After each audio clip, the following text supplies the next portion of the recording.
Hey, it's time for Mid-South Viewpoint, and today we're broadcasting from the Coffee Central South Haven.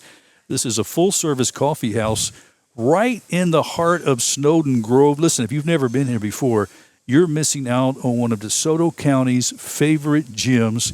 It's where coffee and community meet. Hi, friends. I'm Byron Tyler, and we've been here just meeting some wonderful folks with nonprofits throughout DeSoto County.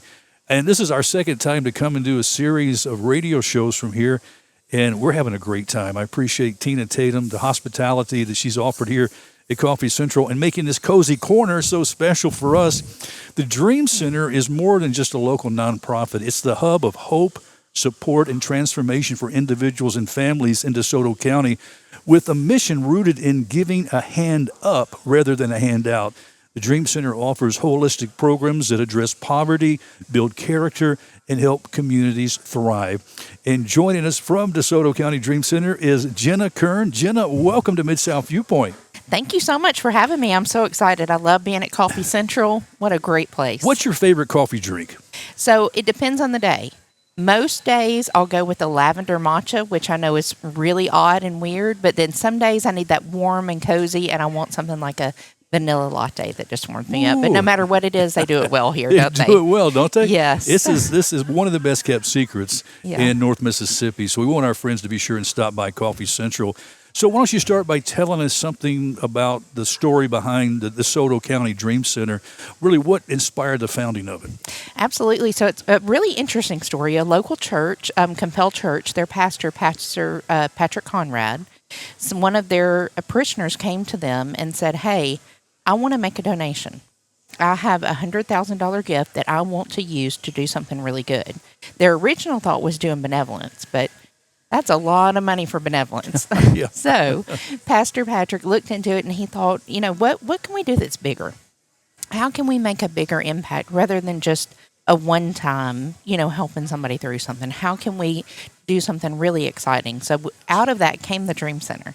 And we focus on 4 things. We're really focused on helping people in these cycles of generational poverty to get out of that. And they really are cycles. Yes. And I think some folks don't understand, say, why don't you just get a job and get out?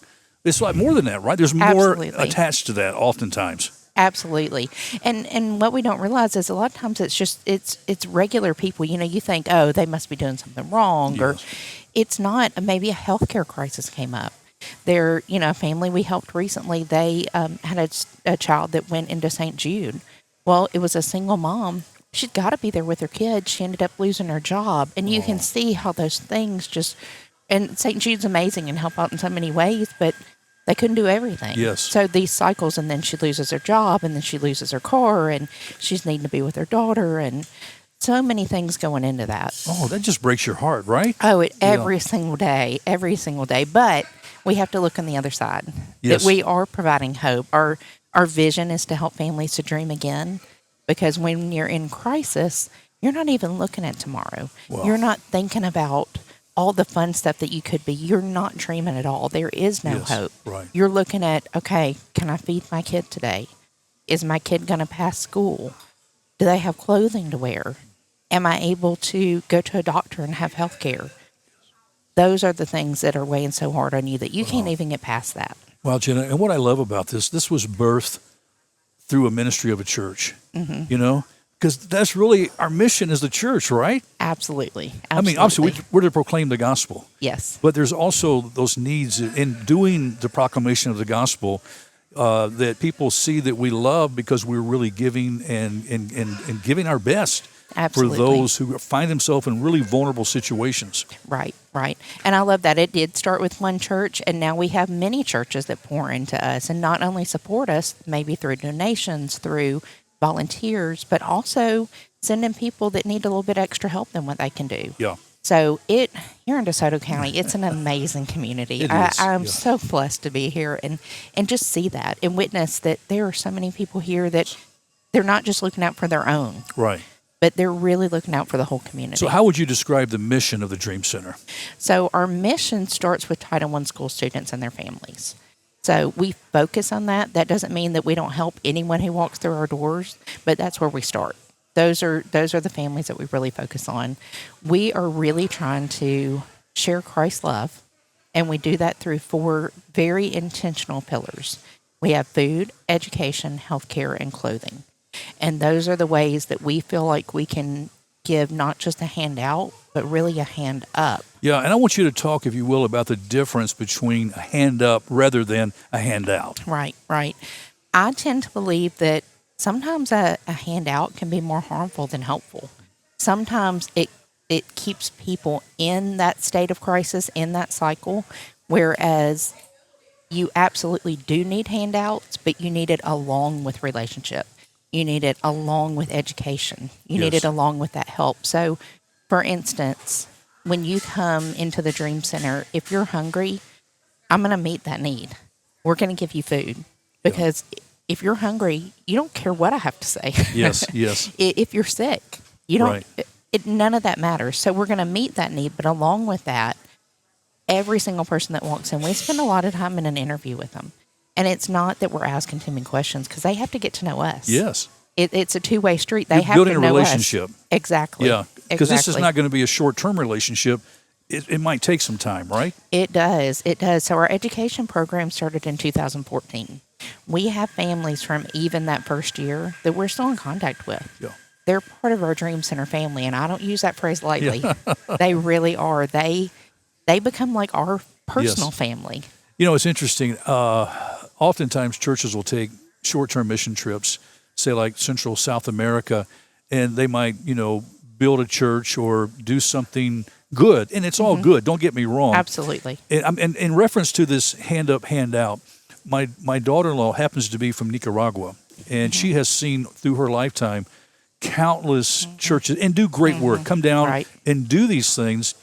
But it gets sometimes to be a revolving door because that church came down, they leave, another church comes in. Right. And so how real productive is it really being?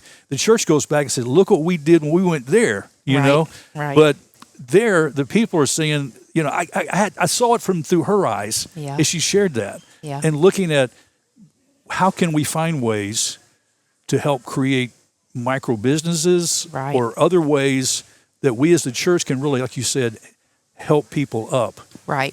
Right. And it comes back to really, why are we doing it? Yeah. Is it to make ourselves feel better, or is it to help someone else in the position that they're in? One of the examples of that, and one of my favorite examples, is I believe that poverty strips a parent from being able to provide for their children.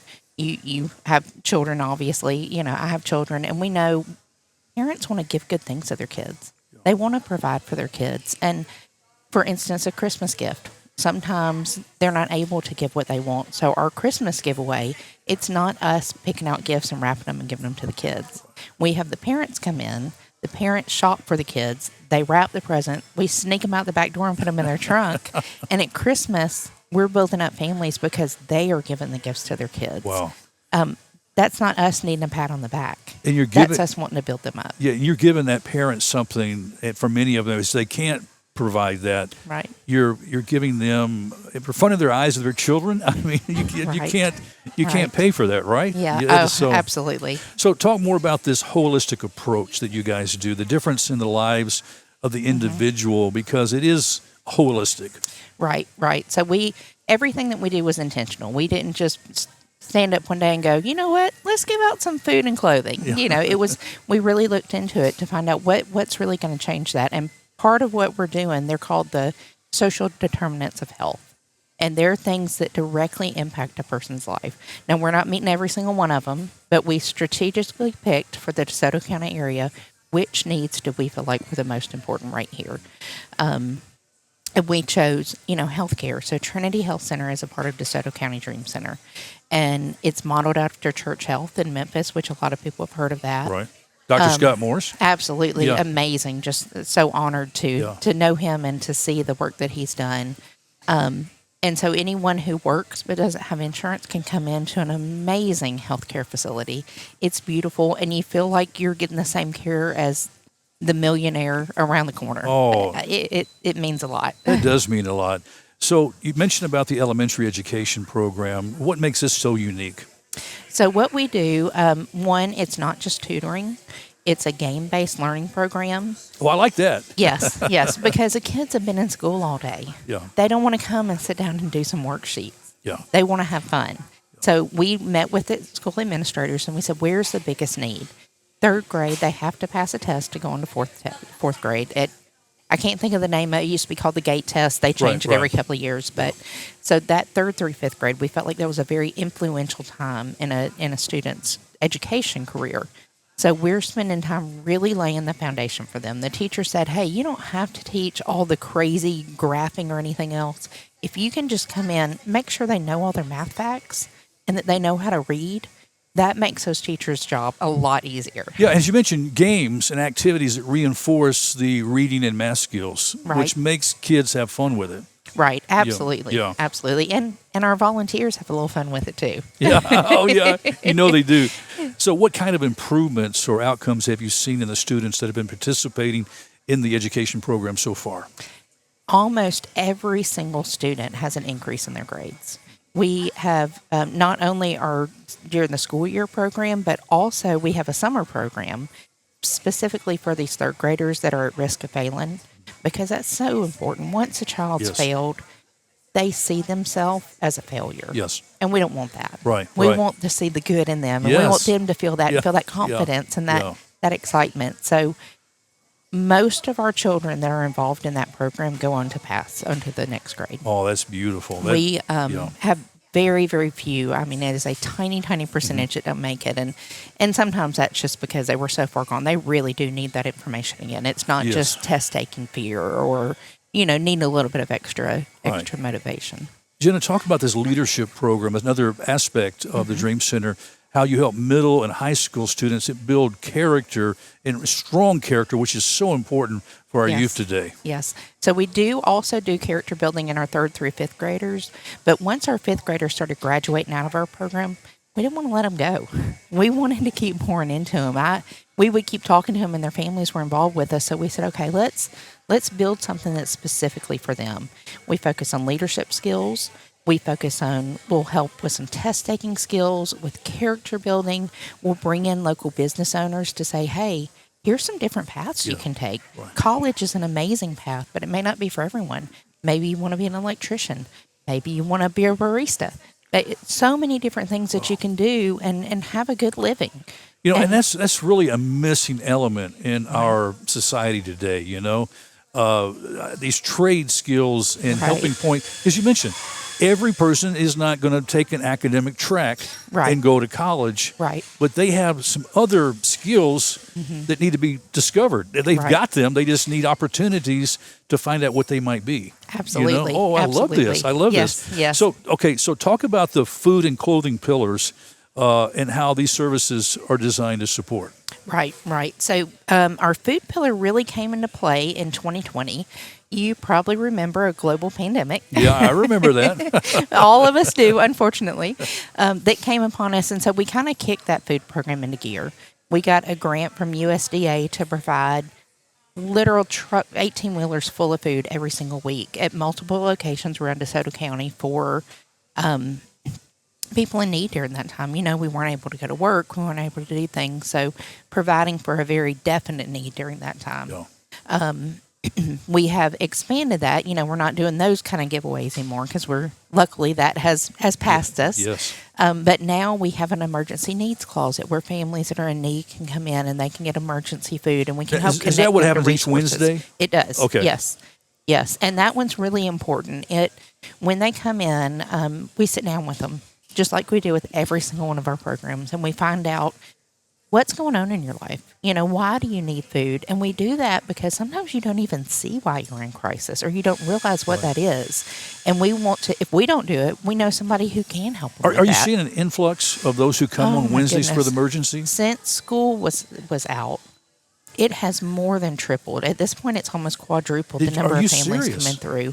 And what we don't realize is so many students get so many of their meals from school. They eat breakfast and lunch at school, and they're not getting that during the summer. And so they need more food. Families are having a harder time meeting those needs, which brings me into another program, our Dream Backpack program. And that's where we provide very discreet backpacks for students to feed them on the weekends. Because, and that one it has to be teacher, counselor, a principal referral. Right. Because they see those needs. Sure. They see a kid coming into school hungry. And to me, that's never acceptable. Oh, my. We cannot have that. So meeting those needs by very discreetly sending them home with an extra backpack full of we don't good realize, Jenna, some of the things, the trauma that some of the students, these kids are facing. I had a show recently, and they were telling me about a young man about 9 or 10 years old overheard a conversation of this pastor's wife saying, well, we have these resources and we do this. And the young man said, what resources do you have? And she started explaining to him. He says, well, can you help me? My family are homeless. They were living in a car. Right. His mom and his siblings were living in a car. Right. They were homeless. Right. And they didn't have any support. But that changed, that one contact. But that story, I know, I'm sure gets repeated here in DeSoto County as well. Yeah. Unfortunately, and a lot of us look around and we think there's not as big of a need here in DeSoto County, but there absolutely is. There are 14 Title I schools here in DeSoto County, and that means that 40% or more of their students need help. Yes. With those meals, and so there's so many kids that it's easy to overlook right here, but we have families call us, unfortunately, all the time, and sometimes counselors from the schools. We have a family living in their car. How can you help? What can we do? And it's heartbreaking. I mean, with this heat here in Mississippi, it's unbearable. Yeah, and the kind of winters we have sometimes, exactly. too, with extreme cold. So what are some common items that people in crisis typically need the most? So we start with food and clothing.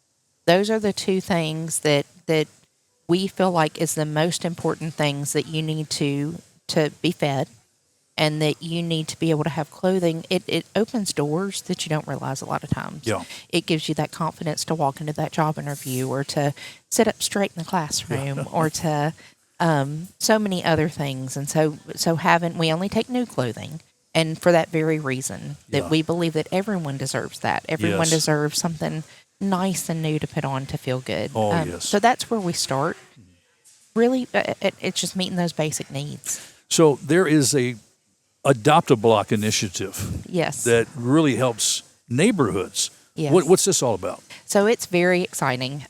We started our first one in South Haven 3 or 4 years ago, and it's not a good neighborhood. I'm going to be honest with you. A couple of mayors, a couple of pastors are like, are you sure that's where you want to go? Or you? And we prayed about it because we wanted to be sure. We don't make decisions just on the fly. We wanted to be wise about it. So we go into this neighborhood, and we bring hot dogs and hamburgers. We bring our snow cone machine. We bring some fun footballs, jump ropes, whatever, to just hang out with. Sometimes we bring fresh produce. One of the families from this very first one, they said, before you started coming, our kids didn't play outside. It wasn't safe. Yeah. Or I didn't know my next door neighbor. I didn't know anyone. We came home, we got out of our car, we ran inside, and we locked the door. Yeah. But when we started coming out, families started coming out. Yeah. And then they got to know each other. Right. And then their kids started playing together. And now in that one that's been running the longest, I have the most information on it. They look out for each other. They see when a car is in their neighborhood that doesn't belong, or when someone's doing something that they shouldn't. And they are a neighborhood now. So we adopted it from them, and now they're adopting it back from us. And that's the goal. Now we're going to keep showing up and bringing the hot dogs and hamburgers, but they're putting on the Dream Center shirt. Yes. They're the volunteers in their own neighborhood serving with us. Wow. That is incredible. Right. So a personal story or a moment that really shows the impact of one of these outreach efforts that we've been talking about. Right. I have so many. One of them that I can say, well, I don't know how quickly I can say it, but family that came to us recently, they were first connected with us, I believe, through the Dream Backpack program. And that's where we're giving food on the weekends to families. It turned out that their teacher also realized there was an educational need there. So we got the student into our education program so they could receive a little bit more help. Through the interview process, we're talking to the mom, and we realize she has some health needs. She has 4 kids. Her husband is sick and not working right now and hasn't been for quite a while. She is supporting this family of 6, and she works in a cafeteria of one of our local schools. So the money's not stretching very far. So we got her into Trinity Health Center, where they were able to connect her with some diabetes supplies. Because just because we get diagnosed with an individual with something doesn't mean they can afford the medicine. The medicines, yes. Or the testing strips. Right. Or all the other things that you need. So we were able to connect her with someone that can help with that as well. Then we were able to bring her into our Thanksgiving program, which I haven't even talked about, but it's so exciting. Oh, yeah. That's going to the Thanksgiving and also Yes. the Winter Wonderland, Yes, right? yes, and that's our Christmas one. And Right. came to both of those. So every year, and we've done this one for a while, day before Thanksgiving, we fry 300 turkeys at the Dream Center. Are you serious? In my parking lot. Oh, my. We give out 300 meals for families because, once again, we don't want them to just come in and sit down with us. Right. We want them to go home and sit at their table and have the Thanksgiving with their family that builds that up. So it's a big deal. It's a fun day, And but so it's a crazy day. You've really seen the healthcare part and this relationship with Trinity just kind of be so, gosh, how do you even describe when people need good quality healthcare, Right. Especially those who can't afford it. You know, Right. that's really a big issue all across Right. our country. Yes. And seeing that work, Right. Right. and helping people. Yes. Yes. And we're grateful to be modeled after Church Health, like I said.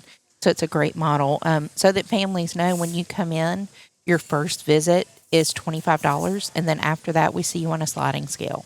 So depending on how much money you make, we adjust the cost for you Yes. based on that. So Yeah. it can be scary to go into a doctor when you don't know how much it's going to cost. Yeah. We don't run anything without talking to you first about what that looks like. And there's a lot of benevolence there too. We really try to help families to get the health care that they need because that has long-term effects. When you're sick and you're not taking care of yourself, one, those illnesses compound and they get worse and worse, and you end up having a lot of other issues going on. Two, you're missing work. You're not able to be the parent you want to be. You're not able to go to church. You're not able to do all these things. So we really want to take care of those issues. And then they're not showing up in the ER for something, like a sinus infection. Exactly. Yeah. So you talk about this atmosphere at events like Backpack Giveaway. It's the Backpack Giveaway. Yes, yes. And that was this past weekend, and I'm still recovering from the heat on that day.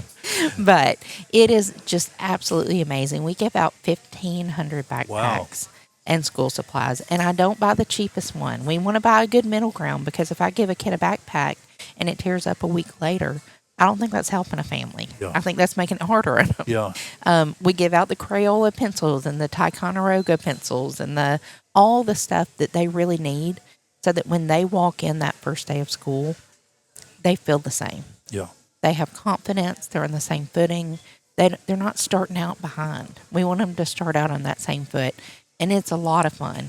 It's really hot. We all have our rags around our neck and water dripping everywhere and literally bottles of water everywhere, which thanks to Niagara, they donate to that. We have a lot of businesses that we work with that really help us to be good stewards of the money that we have and stretch that money further so that it's going straight back out into the community. Now, where in DeSoto County is the Dream Center? Where's it located at? It's in Horn Lake, right at 55 and Goodman Road. Very easy to find. DC Blue, and Trinity Health Center is located inside the Dream Center as well. Individuals, families here in DeSoto County, how can they get involved with the Dream Center? In what ways? I'm sure financially, prayer, volunteering. Talk about that. Yes, absolutely. Any kind of donation helps. We know the story of Jesus with the widow, where she gave her last 2 coins, and Jesus said, this is greater than the ones given the big amounts. Now, I love the big amounts too. Yes. But whatever Jesus lays on your heart to give, he's going to multiply it. Right. And he's going to use it for his good. So any kind of financial giving, businesses that have in-kind donations that they want to give, like Niagara giving us our bottled water for this event. I could go on and on with businesses that support us, and I'm so proud that they take a part in what we do. And volunteering with us. We all know that we feel the best when we give back. Something that means a whole lot to me is the number of volunteers that I have that came to us because they needed our service first. But they saw that dignity. They saw how it changed their life, and now they want to give it to somebody else. Isn't that beautiful? I get chill bumps from that. That's what it's really about. That's amazing. Yes. That's amazing.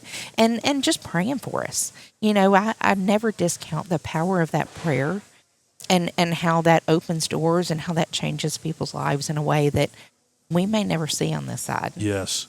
And we probably won't, right? Right. Yeah. Right. Oh, my. Yep. So what's your vision for the future of DeSoto Dream Center, and how do you see the community continuing to grow and thrive through the efforts that you guys do? Right. So we're going to be expanding.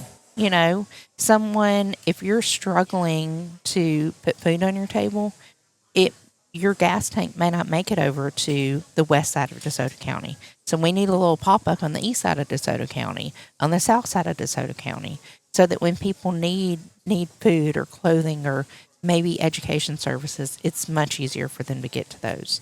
So just expanding the need and just helping more people. Yeah. And so staff-wise, how many staff do you have? We have a very small staff between Dream Center and Trinity Health Center.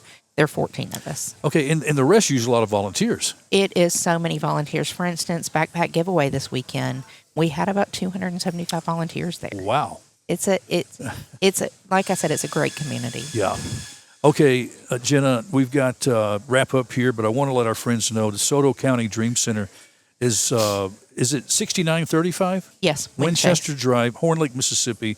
And the phone number, 662-510-5900. That's Is that it. right? That's it. 662-510-5900. The website is DeSotoDreamCenter.org. Yes. And it's a beautiful website. And all the programs we were talking about are all laid out on the website. Right. So I'd encourage our friends to stop by and check it out and volunteer and pray. Please. And give too. You know? Of course. Yeah, of course. No, this has been great. I thank you so much for stopping by and joining Bonnet Radio today. Thank you so much for having me. What a fun day. All right. Well, friends, we're going to wrap it up here at Coffee Central in South Haven, where this is a full-service coffee house right here in the heart of Snowden Grove. Now, if you've never tasted this coffee, you are missing out. Come on by and see where coffee and community meet. That's why we're here. Special thanks to Tina Tatum and her crew for hosting us here today. That's really all the time we have on this edition of Mid-South Viewpoint. I'm Byron Tyler, and we'll talk to you next time. Bye-bye.